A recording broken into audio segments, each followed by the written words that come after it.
ভগবান কি আদেও তার ভক্তের ডাকে কখনো সাড়া দেয়? আচ্ছা, প্রকৃতপক্ষে ভগবান বলতে কি কিছু আছে?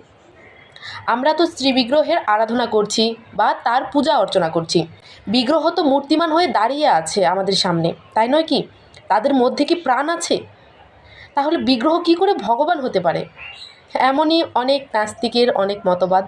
তো এমনই আজব আর অলৌকিক ঘটনা ঘটে গেল মায়াপুরে কীর্তন মেলায়। ভগবান তার শুদ্ধ ভক্তের ডাকে যে কৃপা প্রদান করেন বা সাড়া দেন, তারই প্রমাণ মিলল মায়াপুরে কীর্তন মেলায়। স্বয়ং জয় পতাকা স্বামীগুরু মহারাজ কীর্তন করছিলেন, আর পঞ্চতত্ত্ব ভগবান নিজে স্বয়ং যেন ক্রন্দন করছিলেন। এ যেন অলৌকিক আর অবিশ্বাস্য একটা দৃশ্য।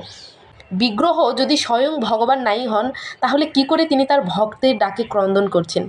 জয় পতাকা স্বামীগুরু মহারাজ কীর্তন করছিলেন, আর ভগবানের চোখে যেন অশ্রু। তো যারা নাস্তিক ভাবাপন্ন বা যারা ভগবানকে বিশ্বাস করেন না, একটা কথা মাথায় রাখবেন যে পরমেশ্বর ভগবান শ্রীকৃষ্ণ আমাদের এই বিশ্ব ব্রহ্মাণ্ড সৃষ্টি করেছেন। আপনারা যতই অবিশ্বাস করুন না কেন, আপনারা যতই ভ্রান্ত মতবাদ সৃষ্টি করুন না কেন, পরমেশ্বর ভগবান শ্রীকৃষ্ণ আছেন, তিনি নিত্য সনাতন। আর মৃত্যুর পর আমাদেরকে তার কাছেই ফিরে যেতে হবে, পরমেশ্বর ভগবান শ্রীকৃষ্ণের কাছে। আর ভগবান যে তার ভক্তের ডাকে আজও সাড়া দেন, তার প্রমাণ মিলল। যাকে সকলে অবশ্যই বেশি বেশি করে হরিনাম করুন, মন দিয়ে প্রাণ দিয়ে আপনারা পরমেশ্বর ভগবান শ্রীকৃষ্ণের নাম কীর্তন করুন, তারই সেবা সম্পাদন করুন। ভগবান নিশ্চয়ই আপনার প্রতিও কৃপাবাড়ি বর্ষণ করবেন। হরে কৃষ্ণা।